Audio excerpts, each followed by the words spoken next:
This original WSRE presentation is made possible by viewers like you. Thank you.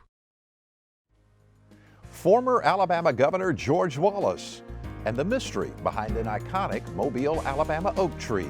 Author Mary Palmer on this edition of Conversations.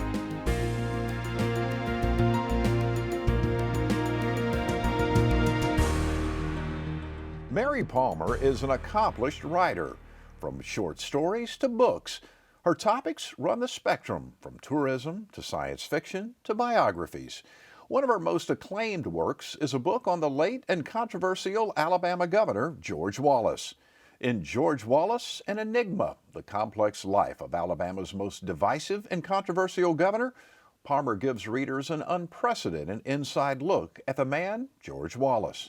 Her latest book is entitled Boyington Oak, A Grave Injustice, and it is the story about a young man in the 1800s who was wrongly convicted and hanged for murdering his best friend.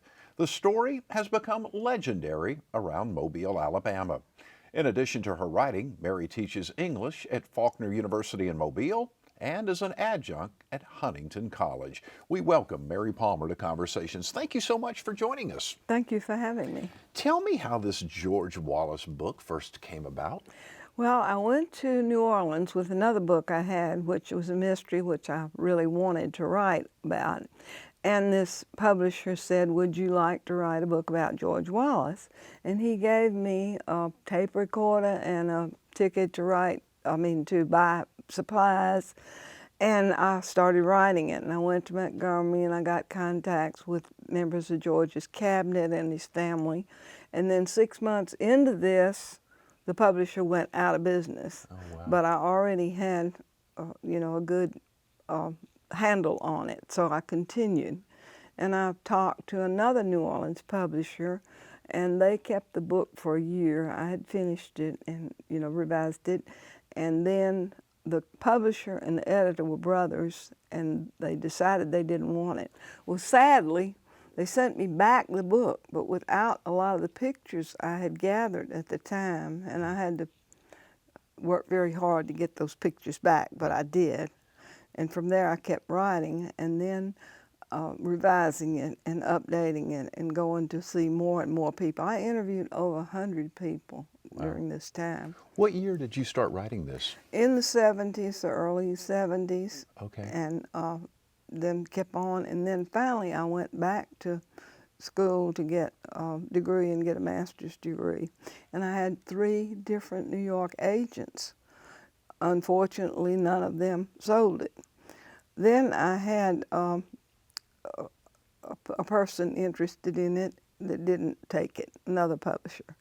Then a little bit later, when they founded the Wallace Foundation, I went to Montgomery and I brought my pictures. By then I had pictures of Wallace from birth way up until, the present time at that time. Right. And Wallace came to the Wallace Center and I showed him the pictures. Well, he couldn't see, so I had to make very big cards to show him. Right. He couldn't hear, so I had to talk loud. Right. And he sat there and looked at all of these places he'd been and things he's done, all the people he'd met, and he was sitting there with tears in his eyes while I was telling him about it. Wow. And then even a little bit later, they went out of business. No. So that's 2 strikes. Yeah. So then I went to his house and he sat in his kitchen and just chatted with him and interviewed him. And nobody really knew how much he was hurting because he kept holding his side all the time. Wow. I went in his van, rode in his van with him and had lunch at a barbecue place. And one day he was so depressed, he was just hanging his head. He wasn't talking or anything. He put ketchup on everything, maybe even ice cream. But he didn't even do that day. But I did get an updated thing. He lived in a very frugal surroundings. He wasn't pretentious at all. Right. He'd come from the governor's mansion to this normal house. Right, right. And it for the longest time, like you say, people sat on it, and finally, though, somebody decided to publish it, right, a few years ago? It was very unusual the way it did finally get published. I had put it aside and had written other books and had success with them. I think I had 5 with one publisher. Right. And I went to speak to a group called the Pensters in Fairhope, Alabama. And John Woods was there. He had just moved to Point Clear from California, and he's a producer and a writer and publisher and so forth. And he stopped me on the way out, and I had mentioned the Wallace book, but sort of in passing. Right. And he said, I want that book. I said, you haven't even seen it. You haven't read it. He said, I want that book. Yeah. So he took it, and I didn't have, it was actually done originally on floppy disk. Oh, no. So I didn't have a way to, you know, to go back and reprint it. So we took the copy of the book that the Wallace Foundation had made with the intention of publishing it, and it was in a ring binder. We took it apart and copied it, and then he took it from there, and I was able to go through it one more time. And John actually did publish, Intellect Publishing Company. Yeah. Tell me about George Wallace. What kind of person was he really? Friendly, and he never did act pretentious. I tried to make my book very objective. I didn't just tell the good. I told the good, the bad, and the ugly as I knew it and found it.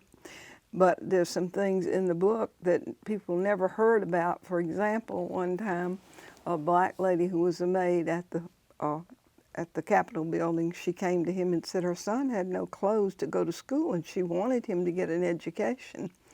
Without saying a word to anybody, George went home and packed up some of George Jr.'s clothes and sent them to her. So he did a lot of things like that, and I think he was very conscientious. He was extremely ambitious, and he was going to be what he wanted to be. He was very determined to be governor, and he did, you know, encourage Lurleen to take his place when he could no longer run, and that was when she was very ill. And some of the people that I interviewed, like her secretary, Catherine Steinecker, and some other people did know, you know, that it was an imposition on her to be put in that position. But she did a good job. And one of my favorite chapters in that book is called, Now That Was a Wonderful Woman, and I believe Darrell Gordon told me that, and it tells all about Lurleen. I never met Lurleen. She had passed away before I got involved. Right. And in case people don't know, Lurleen was his first wife. Yes, Lurleen was his first wife. Right. Yes. And she did become governor of the state of Alabama. She did. For a while. Yeah, she was governor, and she passed away during her term, and then Albert Brewer, who was lieutenant governor, took over. Yeah.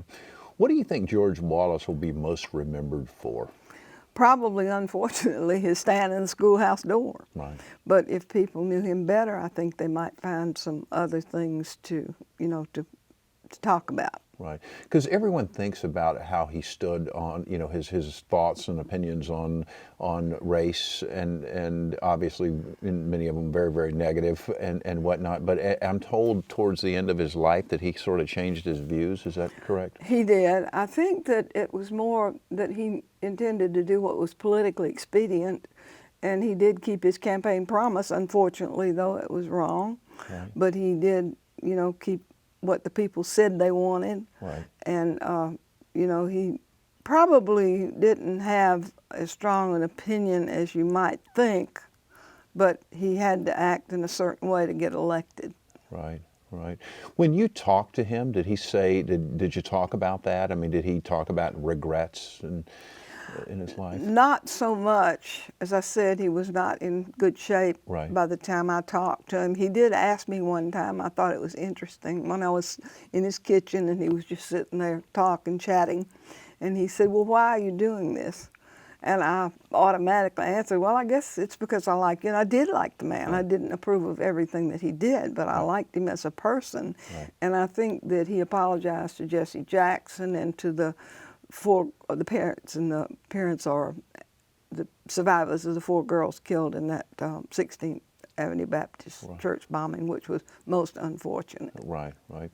Well, what made him want to run for president?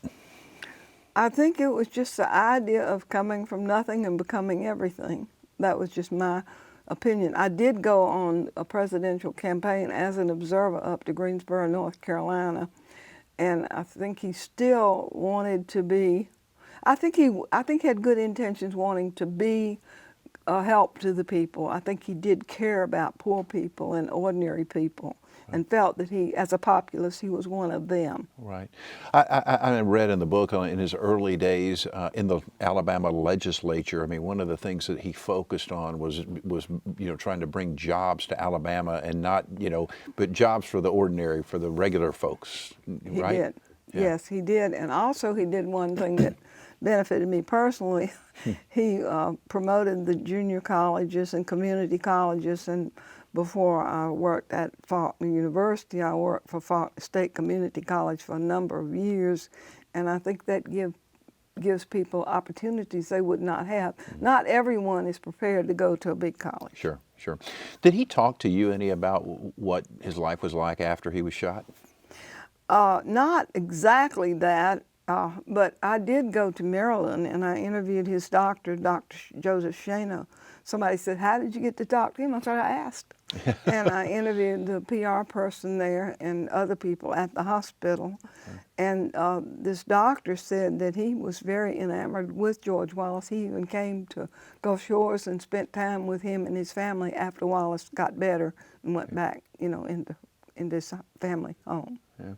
You ever think about if he, because if you read the book, I mean, from early on, I mean, he was a politician, for lack of a better term. Very you know, ambitious. Very ambitious, and would probably be considered, aside from whatever the political views was, just from a pure political standpoint of, I don't know, I'll use this word, a political animal. There are some people, they just seemed to, that was what his whole focus was.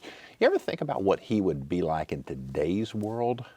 Yes, I think he would be quite different. I think he was someone who could go with the flow, and I think he would have followed whatever the situation was at the time. I think he would have done still what was politically expedient. Yeah. I think he might have been much more broad-minded in today's world. Yeah. And, you know, everything has changed so much that he would almost have to be to survive. Yeah. Do you think he had the charisma to be able to make it in today's, you know, world that's so focused on television and image? I do. And I think he had one talent that I've only met a few other people that had that. He could go and meet someone and see them one time, and the next time he saw them, he not only knew their name, he knew what they did.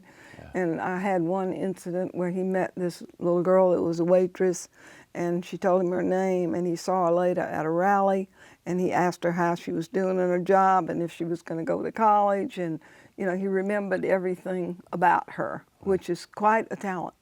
What did the folks that you interviewed him that worked with him, the members of his cabinet and his you know, political colleagues, what did they say about him?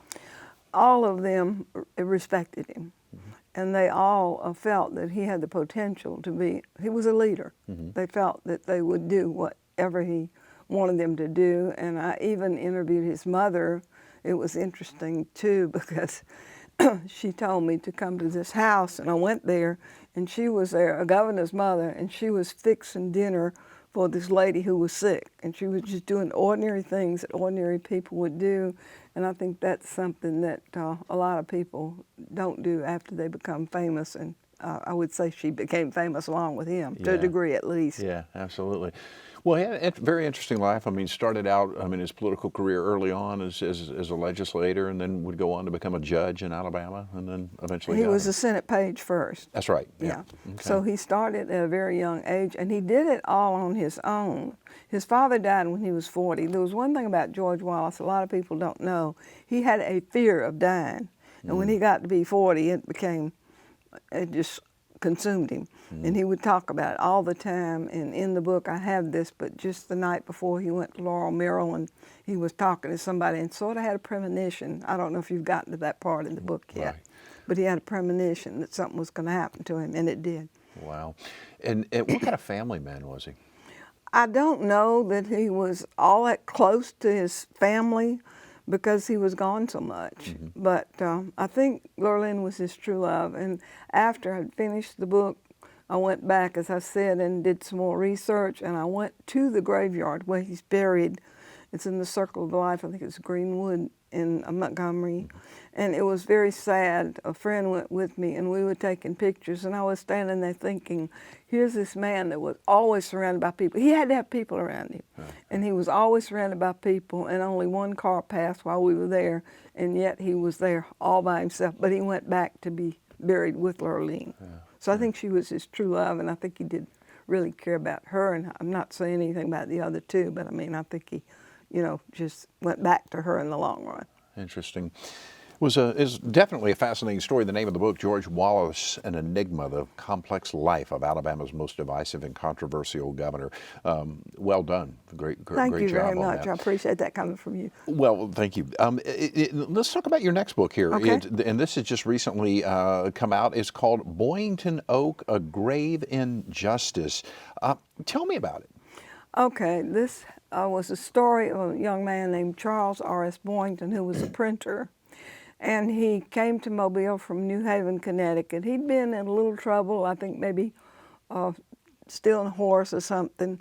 It's true, it's called creative nonfiction because you have to embellish, you have to put some scenes in there that you wouldn't have any other way of knowing. And of course, you don't know how they spoke. Sure. It took an awful lot of research, and it's all documented too. There's only one other book been written about that, and that was by Francois Dior. It's called The Tree. And that was in 1949, but it's more of a documentary. It's not like a story. It's more like this happened, this happened, this happened. And what happened was when he got here, he got a job, but it seemed like he liked to write poetry, and he fell in love with this young maiden named Rose de Fleur. It's 1834. And the Baron was her father, and he did not want them going together. But then he ended up, was taking care of Nathaniel Frost, his best friend, who was also a printer. But Boyington got fired, said lack of business, but also maybe other reasons. And then Frost, who had what was called consumption tuberculosis, he was sick, but at that time I did some investigating about germs with the Dr. Isho, and they knew about germs, but they didn't know how contagious something like that would be, so they allowed this guy to work. And it took a lot of research because you think about, okay, you're going to have him go shave. Well, he couldn't go in the bathroom. There wasn't any bathroom. He had to go to the outhouse. Right. And you think about the dirt streets and the horses and the smells and all of the things that they had. It wasn't so much the good old days. Right. But anyway, Boyington ended up, he said he was going to leave town and go back and visit his mother and his brother, who was a Presbyterian minister. And so his best friend was killed at the Church Street graveyard, which is a famous place in Mobile. And they kept him in jail from May till November. He had the trial. He was convicted solely on circumstantial evidence. One man on the jury was a British citizen. Another said if the judge didn't hang him, he would, so he was convinced he was guilty. So it ended up that changed the way, not just for Mobile or Alabama, probably a lot of other places, the way that circumstantial evidence was viewed and the way jurors were chosen. So then he was taken, walked down the streets of Mobile in a top hat, and was marched to the Church Street graveyard. It said it took an hour. I don't know how far it is or how long it took. But they hanged him somewhere near Oakley, and then he was buried there in the Church Street graveyard in Potter's Field. Well, he said an oak tree would grow from his gravesite to prove his innocence. There's 1 million acorns there now. Lots of trees grew. That one did grow right on his gravesite, but that one lasted through storms that felled many an oak tree. So it has a little bit of superstitious touch. Right. But we have found an ancestor, a young man who's in Dothan, Alabama, named Preston Boyington, and he has come back and visited. And he has a sister, and then there's a cousin that we found. And also, Palmer Hamilton, an attorney in Mobile, told me that he is related to the minister who counseled Boyington in jail for a lot of time. But the minister always thought he was guilty and said, oh, confess and save your soul. Right. Boyington was an atheist. He never confessed. He never admitted that he did it. But 12 years later, his landlord confessed, and on his deathbed. Confessed that he killed Boyington's friend. Yes. 60 years later, Palmer Hamilton's ancestor, let me get this straight. No, 60 years later, the female, Florence White, confessed. And then John Tyson in Haneyville, the judge, had this other man, Richardson, come before him as an attorney and said that they should quit viewing circumstantial evidence the way they did so loosely because of what happened, Right. you know, because this other guy confessed, and it was a deathbed confession too. I understand they take those very seriously. Right. So some of my researchers and I are working hard now maybe to get Boyington a posthumous pardon, and we got 55 signatures at our launch party, and we've got other people involved. And then we also want to get a mark of that tree. You can send people to the tree, but there's no marker, so they don't even know which tree it is. It hasn't been a marker there since 1971. I don't know what happened to it. Before that, friends of the person who was murdered, Nathaniel Frost, they put a marker there so they could say that Boyington killed Frost, to keep Frost remembered. So you had the deathbed confession, and then a lady comes along later and confesses. So which one? I mean, what's the feeling of who actually did it, or were they working together, or what? I had some what ifs in the back of the book saying, could they be working together? You know, could they be that she was in love with him and they were going to run off together and they wanted the money? There was a watch involved that they said that they thought Boyington had when they apprehended him on a boat, but nothing's ever been proven, and some people have claimed that the prostitute that confessed had the watch, or the guy that confessed earlier had the watch, the landlord, but nothing, there's no watch that I could prove was found anywhere. Do you think that Boyington became a major target or scapegoat, or however you want to? I think he because became he was a scapegoat. Okay. Maybe being an atheist didn't help him. Okay. But okay. also, I just think the people in Mobile got what they wanted. They wanted the crime solved. He was 19 years old. That kept haunting me, and the fact that he kept saying, sooner or later, I'll be exonerated. Sooner or later, I'll be vindicated. Well, it's a little later, like 185 years. Wow. And one time, this is just a little suspicious thing, but my friend that actually got me started on this book in the first place, her name's Maureen McClay, and she wrote the foreword. And we were sitting at my bar, and she was writing the foreword, and we were going over it. And I heard a knock at my back door, which was maybe 10 feet away, just a tapping. Oh, she heard it too. I went there and nothing happened. And I went to the front door and nothing happened. We don't know what that was, but there's been some other incidents with the computers with Shannon Brown, who did the editing of this book and did a lot of research. I had about 4 researchers that the computer wouldn't work. Now, I know that can be human error, Sure. but some of the things were kind of eerie. When we were really trying to get something done, something would stop us. Wow. Interesting. Fascinating story, huh? And it's a story obviously that's captured people's attention since the 1800s. Right. Since It's happened, never been out, well, it's not been talked about. Yeah. You know, if anybody goes down there and sees the tree, Yeah. and they say they hear whispers, you know. I didn't hear any whispers. I didn't get too close to that tree. But I didn't hear any whispers or anything, you know, but I could tell that some people really believe that his spirit is still there. And this is kind of creepy, but an arborist who was on a TV clip with me one day, he was telling about how the roots went for, I don't know how many yards, but a long way to the next street over and that way too. And he said that because the tree grew, you know, some of Boyington's body is bound to be up in those roots, and that's kind of creepy. Yeah, I would say so. So he's kind of immortalized in a way. Yeah. Interesting, fascinating. What kind of books you like to write? I mean, I know you write a lot of different types of, you know, you've written science fiction and you've written tourism type stuff, but what's your favorite? What do you enjoy the most? Well, I did really get a lot out of this when I got into it so deep, because it's my hometown. I'm a native Mobilian, and I really like history. Right. And I do like that. But I wrote one book called Chance for Redemption that is a fantasy book, and I think it was the most fun to write. And it's about a man who commits suicide on Good Friday. He's exploited everybody to get rich, and he goes to heaven, and Peter said, you can't come in, so he tries to write him a check. And he said, you still can't come in. You have to go back and live your life over. And you've got from Good Friday till Easter Sunday to do it.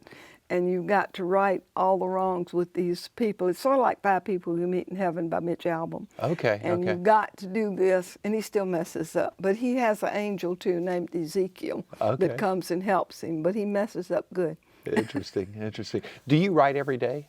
Not every day. I have to take care of my classes. That's right. That's right. But I write most of the time. I'm doing something with writing every day. I'm disciplined with it. When I wrote the Wallace book, I would go in there every day and write like 8 to 12 or something, and then go back and revise it. And I'd go ahead and get dressed just like I was going to a job, and just sit there and write, because I think you can do it better that way. If you haphazard, you lose your train of thought. And I belong to a critique group that I really feel helps me a lot. We have a variety of people in there: a lawyer, a former magazine editor, a person who's connected with hospitals, and an engineer. And each one of them has some input. You know, they have different things to offer. I've asked this question of a lot of writers over the years. Do you enjoy the writing part of it, or do you enjoy the research part, or both? I like it all. You like it all? Yeah. The research just expands you so much. You know, you find out things you never thought you'd hear. People will tell you anything. Right. Yeah. Yeah, I've been in line at grocery stores where people told me strange stories. I thought, oh, I got to write that down. They do, you know, they'll tell you things that you wouldn't think they'd reveal to their best friend, much less to a complete stranger. Or maybe that's the secret. Maybe they don't think the stranger will tell. That's true. That's true. That's true. I've got about 1 minute left. Anything in the future you're working on, or hope to write? I'm working on, as I said, I started out really wanting to write mystery stories. So I'm working on a mystery story about a detective and a reporter, a female reporter and a male detective. And the male has lost his wife, and he became a policeman he was in other fields, and he became a policeman to find out about his wife's killer. And I've written, it's called Fatal Entanglements, and then I wrote the sequel, Entangled Webs. So I've had both of these reviewed by my critique group. I wanted to write about 6 of those, but I want to use, you know, the same characters. Sure. But I really like mysteries because I like to solve problems. That's awesome. Thank you so much for joining us. Well, I appreciate you having me. It was a pleasure. Absolutely, our pleasure. Mary Palmer, her latest book is called Boyington Oak, A Grave Injustice, a legendary story that's been around Mobile, Alabama since the 1800s. And she also wrote a book about George Wallace, the late and very controversial governor of Alabama. George Wallace, an Enigma, the complex life of Alabama's most divisive and controversial governor. Mary Palmer has been our guest on this edition of Conversations. Yes, ma'am. It's available on Amazon and Barnes & Noble, and if you want it from me, autographed copies, you can go to my website. And you've got lots of independent places, Haunted Bookshop in Mobile and different places, booksellers. Sounds great. Thank you so much, Mary. All the best to you. By the way, you can see many more of our conversations online at WSRE.org, as well as on YouTube. I'm Jeff Weeks. Thank you so very much for watching. I hope you enjoyed the broadcast. Take wonderful care of yourself, and we will see you soon.